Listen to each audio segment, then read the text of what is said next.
साथियों नमस्कार। मैं शशिभूषण भट्ट इस समय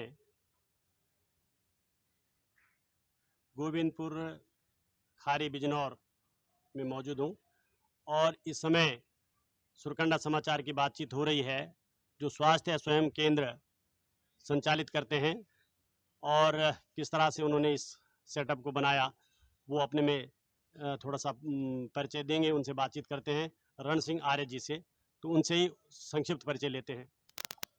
हाँ, नमस्कार, धन्यवाद। मूल रूप से हम लोगों ने तो स्वास्थ्य पर काम शुरू किया था कि हम कैसे स्वस्थ रहें और हमारे नज़दीकी जो साथ रहने वाले वो लोग स्वस्थ हों, क्षेत्र के लोग स्वस्थ हों। पर जैसे जैसे समाज की स्थिति को देखते गए और जिस तरह से रोगों का आक्रमण, तो फिर हम लोगों ने स्वास्थ्य के साथ उपचार की व्यवस्था भी शुरू की और हमको बहुत सरल सरल कुछ बातें मिली। और वो बात ये कि मनुष्य में दो क्रियाएं हैं। भूख लगती है हम भोजन ग्रहण करते हैं, प्यास लगती है हम पानी पीते हैं। तो जब हमें भूख लगती है, भूख के समय हम भोजन करते हैं, तो भोजन का पाचन होता है, उससे शरीर का पोषण होता है। तो एक पोषण की क्रिया मूल रूप में। दूसरी क्रिया है निष्कासन की। जो हम लोगों ने भोजन ग्रहण किया उसमें जो काम का है वो शरीर ले लेता है और जो उसके काम का नहीं उसको बाहर निकालता है। तो बाहर निकालने के मार्ग अनगिनत हैं, असंख्य हैं, फिर भी मोटा मोटी 5 मार्ग हैं। बड़ी आंत के जरिए टट्टी के रूप में गंदगी बाहर निकलती है। पेशाब के रूप में गुर्दे जो पेशाब को साफ करते हैं उससे गंदगी बाहर निकलती है। फेफड़ों से गंदगी बाहर निकलती है, चमड़ी से गंदगी बाहर निकलती है। और अंदर लीवर एक है, जो भोजन हमने लिया उसका पहले रस बनता है, उसको पाक बोलते हैं। और उस रस में कोई हानिकारक चीज़ें हैं, जहरीली चीज़ें, नशीली चीज़ें हैं, उसको लीवर दूर करता है। वो अंदर ही अंदर है। तो 4 मार्ग निष्कासन के बाहर हैं और 1 मार्ग अंदर है। तो 5 मार्ग हैं, बड़े बड़े मुख्य मार्ग। वैसे अनगिनत मार्ग कह सकते हैं। यदि त्वचा के एक एक रोम को लेंगे तो अनगिनत हो जाएंगे। तो इसके जरिए शरीर की सफाई होती रहती है। जब ये शरीर की सफाई नहीं होती तो गंदगी अंदर रुक जाती है, तो शरीर उस गंदगी को बाहर निकालने का प्रयास करता है। उसको मेडिकल की भाषा में, आयुर्वेद आधुनिक विज्ञान की भाषा में एक्यूट डिजीज बोलते हैं। आयुर्वेद की भाषा में इनको रोग नहीं मानते कुछ लोग। कई लोग कहते हैं रोग तो है, बीमारी तो है, कष्ट तो है, पर वो कहते हैं कष्ट है तो फिर ये रोग ही कहना चाहती है, मित्र रोग हैं जो शरीर की सफाई करते हैं। तो यहाँ की जो मुख्य प्रक्रिया है वो निष्कासन को व्यवस्थित करना है। जो गंदगी अंदर रुक गई उसको बाहर निकालना है। जैसी गंदगी बाहर निकलती शरीर अपने को स्वयं ठीक कर लेता है। शरीर स्वस्थ रहे ऐसा उसकी व्यवस्था है। शरीर अपने में स्वस्थ हो ये उसकी कुदरत की व्यवस्था ही है। हम लोग के खान पान, रहन सहन, जीवन शैली से शरीर रोगी हो जाता है, तो उसको ठीक किया जा सके। आर्य जी, इस स्वास्थ्य स्वयं केंद्र का कब स्थापना हुई और कितने साल हो गए होंगे? हम लोगों ने स्वास्थ्य के क्षेत्र में तो जब हम यहाँ लोगों ने काम शुरू किया 1993 में, उन्हीं दिनों थोड़ी थोड़ी कुछ शुरुआत कर दी थी और धीरे धीरे हम हेल्थ कैंप लगाने शुरू करे थे। और उस समय हमने उपवास को महत्व दिया था। उपवास को हम लोग को लंघम परम औषधम, एक हमारे बुजुर्गों ने कहा कि लंघन जो है, लंघन कहते उपवास को, वो परम औषधि है। जब कोई विद्या काम नहीं करती, जब कोई दवा नहीं काम करती, ये मौत से भी आदमी को निकाल लेती है। हमारा ऐसा मानना है जिंदगी में 101 बार मौत आती है तो 100 बार को टाला जा सकता है। ये हम लोगों ने यहाँ देखा है। तो हम लोगों ने एक तरह से 93 से शुरुआत की थी। धीरे धीरे हम लोगों ने 1996 से उपवास को यहाँ शुरू किया और असाध्य रोग का उपचार किया। उसमें कठोर पद्धति थी, वो सब नहीं कर सकते थे, या तो कोई मजबूर था वही करता, या जिसकी आस्था थी वही कर पाता। फिर धीरे धीरे हमने ध्यान दे इसको सरल किया जाए, आम आदमी भी कर ले, बच्चे भी कर ले। तो धीरे धीरे उसकी सरल पद्धति निकाल दी। और अब फिर ऐसा लगा कई चीजें और मदद की जरूरत है, तो इसको हमने होलिस्टिक किया, समग्र स्वास्थ्य की व्यवस्था बनाई। तो हम उसको बोलते हैं समग्र स्वास्थ्य एवं उपचार व्यवस्था, या उसको होलिस्टिक हेल्थ एंड क्या कहेंगे, हेल्थ केयर सिस्टम। तो ये खड़ा किया। तो उसमें हम लोगों ने, अभी इस समय तो इंटीग्रेटेड व्यवस्था है, यहाँ समन्वित व्यवस्था है। मूल यहाँ का आयुर्वेद है। आयुर्वेद में जो उसकी व्यक्ति की प्रकृति को पहचानना, उसके शरीर की प्रकृति को, उसके मन की प्रकृति को, और साथ में उस समय की प्रकृति को, उस ऋतु की प्रकृति को, और जो हम आहार ग्रहण करते हैं उसकी प्रकृति को, इसको पहचान करके हम लोग ये सारा तय करते हैं इसके साथ कैसे व्यवहार किया जाए। तो मूल रूप से मनुष्य की उसकी तासीर को पहचानना, और उस तासीर को पहचान करके उसके मानसिकता को पहचान कर ही हम उसके साथ ये व्यवस्था बनाते हैं। और किसी को जरूरत होती है तो कुछ पंचकर्म की क्रियाओं का योग करते हैं, उसमें कोई बस्ती है ना, शिरोधारा वगैरह है, और तरह की जो तमाम क्रियाएं हैं वो करते हैं, नश्य है, और कुछ हम प्राकृतिक चिकित्साओं को क्रियाओं का समावेश करते हैं। तो उसमें जैसा जो अलग अलग स्वरूप हैं, उसको काटते बाद जल चिकित्सा के जो अलग अलग स्वरूप हैं, गर्म ठंडे के जो स्नान है ना, कटिय स्नान कहो, हिप बात कहो, है ना, और स्पाइनल कोड के स्पाइनल बात कहो, और एनिमा, है ना, और मालिश, मालिश दोनों तरह से करते हैं, प्राकृतिक चिकित्सा के ढंग से भी करते हैं और जो पंचकर्म के ढंग से भी करते हैं। तो जैसी जिसकी आवश्यकता होती है, सब चीज़ों को थोपते नहीं, और जब जरूरत पड़ती है किसी किसी को हम लोग एक्यूप्रेशर से मदद, जो उस समय थोड़ा पेन बढ़ जाता है, कोई दिक्कत होती है, एक्यूप्रेशर की मदद से ठीक करते हैं, है ना, और फिर कुछ काउंसलिंग से कुछ लोगों को संभालते हैं। मुख्य मुद्दा तो हमको लगता है ज़्यादातर देश में दुर्घटना ये घट गई कि दवाई की जरूरत तो मुश्किल से 2% लोगों को है देश में, और आज दुर्घटना ये होगी 80 से 85% लोग दवा खा रहे। ये जो दवा खा रहे, ये जो बीमारी है इनकी, ये कुछ गंभीर बीमारी नहीं है, ये रोग तो खान पान, रहन सहन और जीवन शैली के रोग हैं। तो यदि हम अपने खान पान को सुधार लें, जीवन शैली को सुधार लें, तो ये रोग ठीक हो जाए। तो जो मूल रूप से यहाँ की पद्धति है, निष्कासन को ठीक कर दें, टॉक्सिन बाहर निकल जाए तो शरीर अपने को स्वस्थ खुद कर लेता है। आर्य जी, आपका मतलब यह है कि अगर व्यक्ति का रहन सहन और खान पान ठीक हो तो कोई बीमारी नहीं हो सकती है, और यहाँ पर जो भी कोई आता है वो स्वस्थ होकर के ही जाता ही। आपका मतलब आश्चर्यजनक हमारे लिए ये कि लोग कहते हैं 100% रिजल्ट नहीं आते, हमें तो लगता है 100% रिजल्ट आते हैं। कोई कोई होता है जिसको बात छूती नहीं, जिसको बात छू जाती है उसकी तो जिंदगी बदलती है यहाँ। और 1/3 लोग हैं जिनकी दृष्टि बदल जाती है, सोच बदल जाती है। केवल हम स्वास्थ्य का ही नहीं काम करते यहाँ, उसके खुद के अंदर जो चल रहा है, उसके विचारों में, भाव में कैसे तालमेल हो, उसके लिए तरफ भी प्रेरणा देते हैं। और दूसरे जो उसके नजदीकी रिश्ते हैं उसको कैसे संभाले, अपने बच्चों को कैसे संभाले, पेरेंट्स की कैसे व्यक्ति अपनी जिम्मेदारी ले, तो रिश्तों पे ध्यान देते हैं। और आदमी आदमी के रिश्ते की बात नहीं, आदमी के मनुष्यतर प्रकृति के रिश्ते की बात, अर्थात जो मिट्टी है ना, हवा पानी, इसके साथ हमारा कैसे वो हो, पेश आए, पशु पक्षियों के साथ हम कैसे पेश आए, है ना, और पूरी प्रकृति का ख्याल, पेड़ पौधों को कैसे हम ध्यान दें। तो मनुष्य के अलावा जो शेष कायनात है उस पर भी सोचते हैं, उस पर के लिए प्रेरणा देते हैं।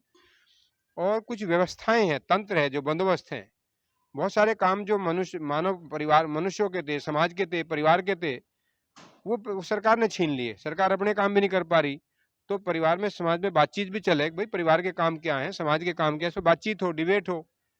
और मनुष्य का जो मूल काम था, दुर्घटनाएं घटी कि सरकार और बाजार ने वो सोचने विचारने का काम छीन लिया और उनको करने का झंझुना पकड़ा दिया।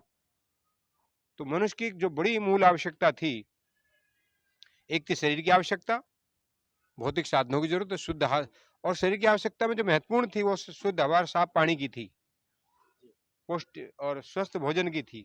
उस पर हम ध्यान नहीं दे रहे, आज दुर्घटना ये है। और दूसरी, मनुष्य की, बहुत मनुष्यों ने कर लिया, धन दौलत की आवश्यकता पूरी कर ली, लेकिन जिस तरीके से हम व्यवसाय कर रहे, जिस तरीके से हम व्यापार कर रहे, हमारे व्यवहार भी व्यापार में बदल गए, और अब तो व्यापार से आके चालाकियों में हो गए, हमारी नीति भी खराब होती जा रही। इस वजह से हमारी जो भावनात्मक आवश्यकता है वो पूरी नहीं हो रही, विश्वास की, सम्मान की, स्नेह की, आइडेंटिटी की जो आवश्यकता है ना, पहचान की, नाम सम्मान की, वो मनुष्यों की पूरी नहीं हो रही। तो इसलिए कष्ट बढ़ते जा रहे हैं। ये बाइपोलर डिसऑर्डर उसी के कारण आ रहा, मानसिक रोग, डिप्रेशन, एंजाइटी सब उसी से आ रही है। तो इस सभ्यता गहरे संकट की तरफ जा रही है। हमारा प्रयास है यहाँ केवल स्वास्थ्य नहीं, इस सभ्यता की दिशा को बदलें और मानवीयकरण किया जाए। सभ्यता का मुख्य प्रयास तो यहाँ ये है। आर्य जी, क्योंकि आपका जीवन संघर्षमय रहा है, आपके किसी परिचय के मोहताज नहीं है, फिर भी मैं थोड़ा जानना चाहूँगा कि जो आंदोलन आपने किए हैं, किसान आंदोलन किए हैं, तमाम जनता मंतर में आंदोलन में हिस्सादारी की है, तो उसके बारे में थोड़ा सा संक्षिप्त में और डिटेल में अगर बताएंगे तो दर्शकों को काफ़ी लाभ मिलेगा। कि आपके संघर्ष का लाभ लोग ले सकें और वो सामाजिक हो सके और अपने जीवन शैली को बदल सके? तो थोड़ा इस बारे में अगर प्रकाश डालेंगे तो ज़्यादा बेहतर होगा। मूल रूप से मैं तो सामान्य किसान परिवार से पैदा हुआ हूँ और एक तरह से बचपन से ऐसा लगता था कि जब मुझे कोई सहयोग करता है, मेरी कोई मदद करता है, मुझे कोई सही दिशा देता है, मुझे अच्छा लगता था, खुश होता था। मैं भी किसी का सहयोग करता हूँ, मुझे भी अच्छा लगता था। तो एक तरह धीरे-धीरे मेरा रुझान जो है वो, और मेरे साथ कोई भेदभाव करता था, पक्षपात करता था, तो मुझे खराब लगता था। तो धीरे-धीरे मेरी सामाजिक प्रवृत्ति बन गई। समाज में करते-करते तो मेरे बुजुर्गों से जो ज्ञान मिला, देसी ज्ञान मिला, भी करके खाना, लेके देना, और ज़बान का सच्चा, लंगोटी का सच्चा कोई मार नहीं खाता। हम मेहनत करके अपनी आजीविका चलाएँ, श्रम करके, और किसी से कोई चीज़ ले लिए तो उसको समय पे दे दें धन्यवाद के साथ। और हम ज़बान के सच्चे, चरित्र के सच्चे हों तो कोई दिक्कत नहीं है। फिर एक प्रेरणा मिली कि भाई भगवान की भक्ति में सब कुछ है, तो हम पूजा पाठ में लग गए। तो पुजारियों का आचरण देख के कुछ सवाल खड़े हुए, तो उस बीच हमें धीरे-धीरे आर्य समाज की बात थोड़ी ठीक लगी, तो हम लंबे समय आर्य समाज में रहा। आर्य समाज में आकर के खूब गहरे से अध्ययन, स्वाध्याय, रोज दैनिक यज्ञ करना, संध्या करना, मेरी वो प्रवृत्ति रही। लेकिन एक समय आके मुझे लग रहा निराकार ईश्वर की मुझे अनुभूति नहीं हो रही। आर्य समाज के दूसरे नियम में जो निराकार ईश्वर का वर्णन है, ऐसी कोई वास्तविकता का मैं अनुभव नहीं कर पा रहा। तो एक पीड़ा तो यहाँ से शुरू हुई मेरी। इस पीड़ा के बाद मैं विपස්සना साधना की तरफ गया, और मैंने कोई टेस्ट ट्यूब की तरह नहीं किया, प्रयोग करके देख, छोड़ दिया, आज ये करके देख लिया। 10-12 साल लंबा प्रयास किया, जब कहीं अटक गया तो फिर हाथ पैर मारे। तो विपස්සना के चलते चलते वहाँ भी मुझे काफ़ी अच्छा लगा, कई अपने बहुत अच्छे परिवर्तन आए, और शरीर की जो संवेदनाएं उनके आधार पर उन पर नियंत्रण हुआ। लेकिन वहाँ भी कुछ बड़े सवालों का उत्तर नहीं मिला, वहाँ भी अटक गया। तो मेरी एक तरह से 3 आध्यात्मिक धार्मिक यात्राएं रही। बचपन में कक्षा 9-10 में मुझे ऐसा लगा दुख का कारण गरीबी है, और हम किसान लोग इसलिए गरीब है, खेती करनी नहीं आती। तो खेती की पढ़ाई पढ़ने पन्नगर चले गए। पन्नगर 1 साल के बाद ये फीलिंग हुआ मुझे, जितना मेरा जानकारी हुई, कि झूठ पढ़ाया जा रहा, काफ़ी चीज़ें सही नहीं है, सत्य नहीं है, एक तरफा है, और ये खेल है कुछ गहरा। तो तब मुझे ऐसा लगा ये अंतर्राष्ट्रीय, खासतौर से अमेरिका का खेल है, और वो दुनिया में अपना साम्राज्य स्थापित करने के लिए इस खेल को चला रहे हैं। तो दुर्घटना एक देश में घटी। हम लोगों ने 60 के दशक में जो शिक्षण संस्थान खड़े किए, या इससे पहले भी, पर 60 के दशक में तो बहुत साफ साफ दिख रहा है, IITs हैं, IIM हैं, और ये जो कृषि विश्वविद्यालय पन्नगर वगैरह के, इनसे जो उपकार हुआ, पॉजिटिव हुआ, वो तो हुआ, पर इस देश की नई गुलामी की शुरुआत हुई। तो मुझको ऐसा एहसास हुआ, तो हम लोगों ने 84 में, तो 82 में मैं प्राकृतिक खेती, नेचुरल फार्मिंग की तरफ मैंने शुरुआत की अपनी यात्रा। देश भर में घूमा उसके लिए, कुछ रास्ते निकले, और जापान के प्रयोगधर्मी वैज्ञानिक थे फुकुओका जी, वो पैथोलॉजी के वो थे जानकार, बड़े उच्च क्वालिटी के वो बड़े वैज्ञानिक थे। तो उस प्रयोगों में उन्होंने जो प्रयोग किए, फुकुओका को नेचुरल फार्मिंग को बोलते थे, यहाँ कोई प्राकृतिक खेती बोलते थे, कोई ऋषि खेती बोलते थे। होशंगाबाद में, मध्य प्रदेश में, वहाँ से मेरी यात्रा प्राकृतिक खेती की शुरू हुई। फिर इस बीच में देश के कुछ तमाम किसानों से, किसान आंदोलन से जुड़े लोगों से संपर्क था, तो उनसे बातचीत हुई। तो बनारस में आज का किसान आंदोलन, पीजेंट्स मूवमेंट पर एक बड़ा 3 दिन का एक बड़ा कॉन्फ्रेंस हुआ। ये शायद 2 से 4 फरवरी की बात है, और उसमें देश के तमाम किसान आंदोलनकारी, किसान नेता, किसान समर्थक समाजशास्त्री और अर्थशास्त्री, वो सब लोग इकट्ठे हुए। वहाँ मैंने जो सुना, सब किसान नेताओं से परिचय, तो मुझे लगा कि इसमें ध्यान देना चाहिए, महत्वपूर्ण है, और देश तो नहीं गहरी गुलामी में फंस जाएगा।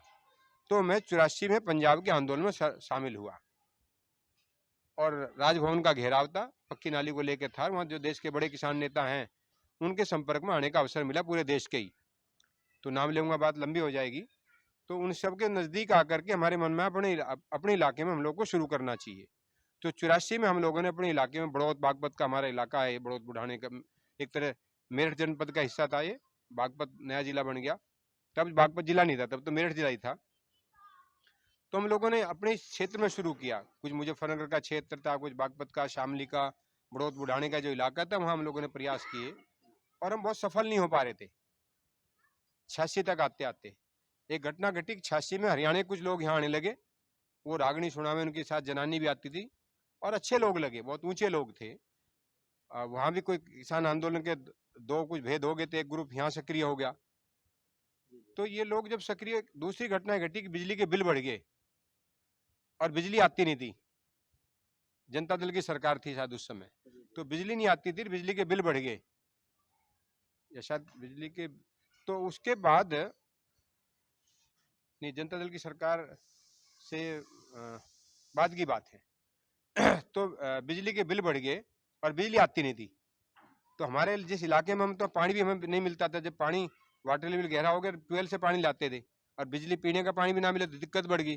तो हम लोगों ने, हरियाणा के लोगों ने प्रेरणा दी, हम लोगों ने किसान संगठन बनाए और एक छोटा सा काम शुरू किया, बिजली के बिल एक पर्चा छपवा दें, भाई हमारे किसानों की यूनियन बनेगी, बिजली के बिल नहीं करेंगे जब तक बिजली ठीक नहीं देंगे।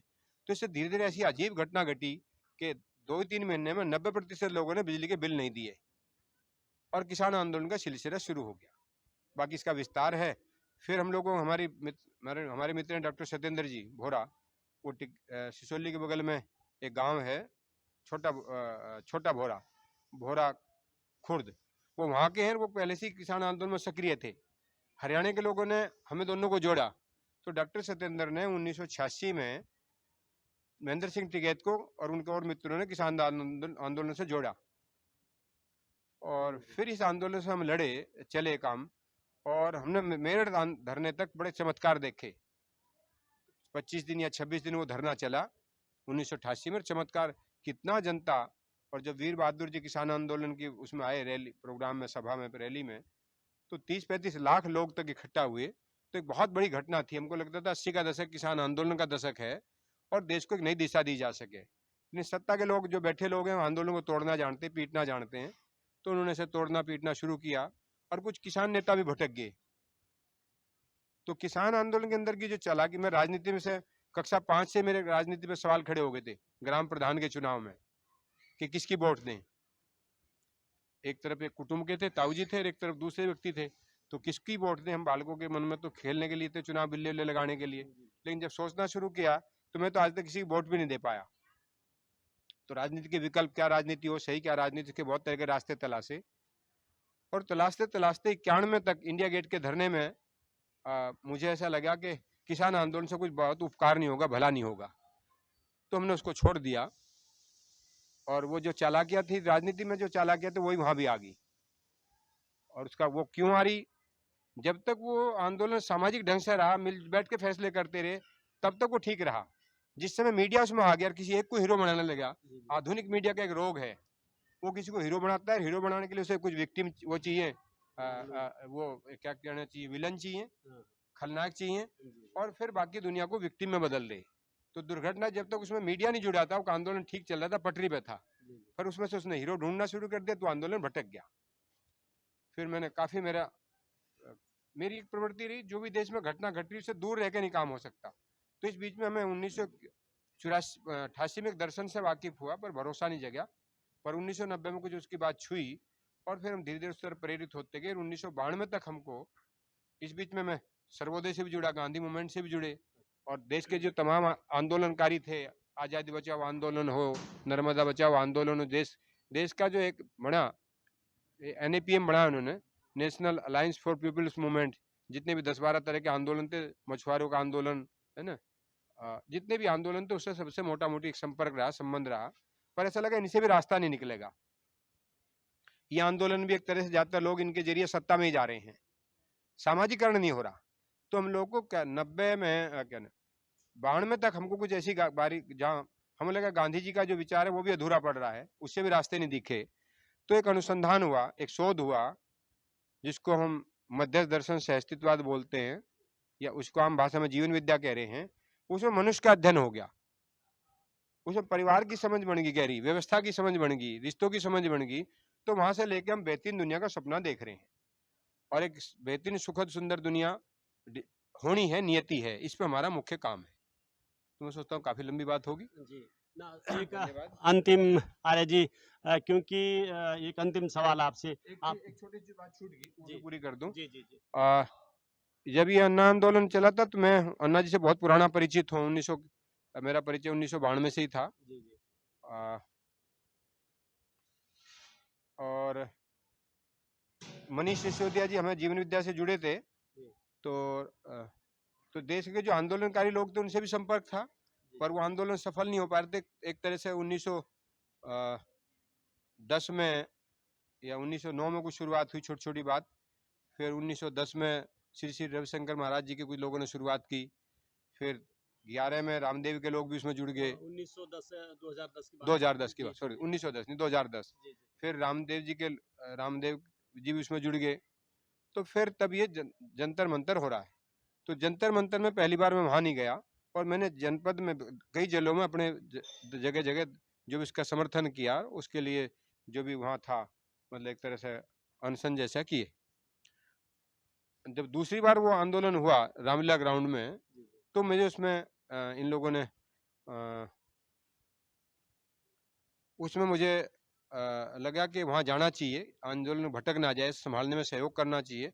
तो मैं दूर से ही आंदोलन में समर्थन कर रहा था। जी, जी, इसी बीच में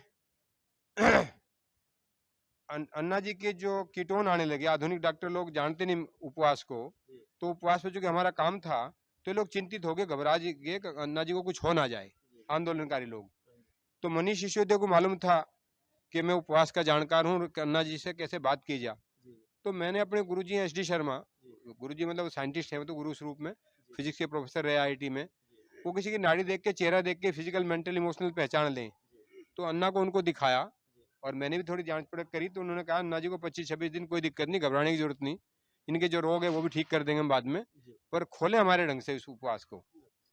तो फिर 4-6 दिन बाद अरविंद जी का फोन आया कि भाई मैं भी उपवास करना चाहता हूँ। मैं कर लो, क्या दिक्कत है। उन्होंने कहा मुझे शुगर है, और शुगर इतनी है। तो मैंने कहा अभी नहीं कर सकते, तैयारी करके करें। तो वो पूरा हो गया आंदोलन। फिर उसके बाद अरविंद जी ने कहा भाई मैं अनशन करना चाहता हूँ अगले वर्ष जंतर मंतर पे। जी, जी, तो मैंने कहा भाई आपने कहा था आश्वासन आप ठीक कर दोगे, तो मेरे पास 2-2.5 महीने मैं जो कहो वो कर लूंगा, बिजनौर आ जाऊंगा, यहाँ जो मेरा उपचार करना हो कर दो। मतलब केजरीवाल जी भी यहाँ आए थे। हाँ आए थे वो, पहले दूसरी बात के लिए आए थे यहाँ, अरविंद जी और मनीष जी दोनों ही आए यहाँ जी, उससे पहले। जी, जी, कुछ साथियों को लेने आए यहाँ से, वो जी, जी, हमारे कुछ साथी ले गए। जी, अब हम तो नेता लोग हैं, हाँ, कुछ नेता तो लोग, करीब अपने ही दोस्त थे। हाँ, जी, जी, तो मैंने अरविंद जी को कहा कि आप ये आंदोलन का उपवास का सही समय नहीं, बारिश में हम बारिश में उपवास नहीं कराते, जटिल समय होता है, बात बढ़ जाती है, फिक्र बढ़ जाती है, तो इस समय ठीक नहीं है। लेकिन नहीं, राजनीतिक दृष्टि जो भी माहौल है उसकी दृष्टि से हमें अगस्त में ही करना पड़ेगा। तो फिर हमने उसको धीरे धीरे अंग्रेजी दवा छुटवाई, उनको डाइट के जरिए उनको कुछ देसी दवा दी, और फिर अंग्रेजी दवा छुटवाई। फिर अंग्रेजी दवा छोड़ने के बाद धीरे धीरे डाइट से कंट्रोल किया, और कंट्रोल करने के बाद वो उतना उनसे हम रिपोर्ट लेते रहे, और जब शुगर नॉर्मल हो गया हमने कहा उपवास करा देंगे। लेकिन आंदोलन से 3-4 दिन पहले इतनी भागदौड़ उन्होंने की कि शुगर फिर 300 के लगभग, 300 से ज़्यादा हो गई। तो उस समय जब शाम को शुरू करना था, तो वहाँ सब डॉक्टर थे, सब टीम थी, जब अगले दिन शुरू होना था तो कैसे अनशन शुरू करेंगे। तो जो आंदोलन समर्थक डॉक्टर थे वो सब ने मना किया, गलत हो जाएगा, ये मत करो। तो मैंने सब डॉक्टरों को कन्विंस कर लिया, मॉडर्न साइंस के हिसाब से उसकी व्याख्या करी। एक डॉक्टर कन्विंस नहीं हुए। तो क्या अरविंद जी ने उस समय एक बड़प्पन दिखाया, भाई जो आरजी को कन्विंस कर लो, जो ये कहेंगे मैं वो करूंगा। तो फिर मनीष जी ने, दोनों ने उपवास किया, मैंने जो बने वो किया। और वहाँ कुछ करना तो था नहीं, खिलाने को, हालांकि बहुत लोगों को लगता था, डॉक्टरों को लगता था।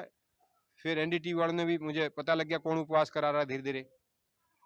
और तो मैंने जोखिम लिया उस समय कि 350 शुगर को अनशन नहीं करा सकते इतनी शुगर में, हाई में, पर मुझे विश्वास था पार कर लूंगा। लेकिन इस बीच में उनके घर के परिवार के लोग ढीले ढीले उलझते रहे, कुछ दिक्कत हो जाएगी, हो गया एकदम शुगर 20-20 घटने लगी। तो उनको लगा 60 से कम शुगर हो क्या हो जाएगा, रिस्क, सब चिंतित होते थे। तो मेरी भूमिका सबको संभालना, मनोबल बढ़ाना, इन लोगों का मनोबल बढ़ाना। तो वो उपवास कराया जैसे बना। तो मैं एक तरह आंदोलन के बहुत नजदीक था। जब वो राजनीतिक पार्टी बना रहे थे मुझे सहमति नहीं थी मेरी, मैं उसके खिलाफ था। पर मित्रों ने कहा इस समय बना लो, ये बनेगी, तुम इसमें बीच में भी नाटक रहो, बाद में समझा बुझा लेना। पर मैंने उसके बाद कोशिश की, ये लोग सारे अन्ना जी को बुला लिए, कहीं लोग बाहर चले गए। तो मेरी कोशिश रही है जुड़ के काम करें, लेकिन शायद नियति यही तो, दुर्भाग्य था देश का कि देश में उम्मीद जगी थी, वो उम्मीद अब टूट गई। मुझे तो लग रहा तभी, मुझे बहुत दिन लगा था आंदोलन उस रूप में भटके गए, इसी व्यवस्था का हिस्सा बनेगा। जो चुनाव को नहीं, चुनाव में मौलिक चिंतन नहीं करेंगे, उस पर रास्ते निकालेंगे, भटकेगा, ऐसा मुझको लगता है। आर्य जी, एक अंतिम सवाल आपसे, क्योंकि आपने शादी नहीं की, इसके पीछे क्या राज हो सकता है, थोड़ा सा ये बताने का कष्ट करेंगे तो लोगों को ज्यादा जानकारी मिलेगी। आप तो ज्यादा कुंडली तलाश रहे मेरी, है ना?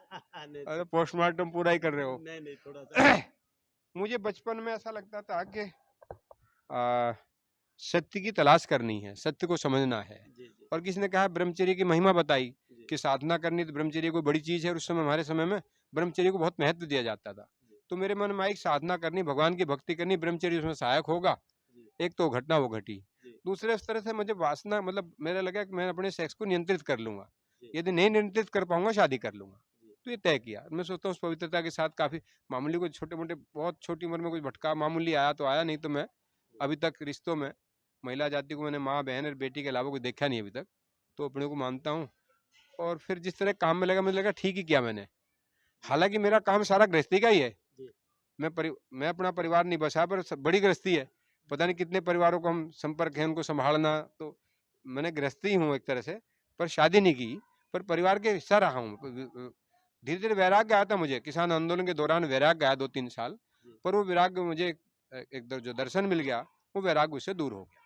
कौन सा दर्शन की बात आप कर रहे हैं? मध्य दर्शन जीवन विद्या एक गहरी, जहाँ साइंस भी सवालों को उत्तर नहीं दे पा रही, जहाँ अध्यात्म सवालों को, धर्म और अध्यात्म सवालों को उत्तर नहीं दे पा रहा, वहां से कुछ सवालों के उत्तर निकलते हैं। जहाँ राजनीतिक उससे रास्ते नहीं निकलते, आज की अर्थव्यवस्था जहाँ भटक रही, उसके कुछ बड़े सवालों के उत्तर यहाँ से निकल रहे हैं। हम उससे जुड़े हैं, उसे उम्मीद है कि बेहतरीन दुनिया का संभव है, मुमकिन है। बहुत बहुत धन्यवाद आर्य जी, सुरकंडा समाचार को समय देने के लिए।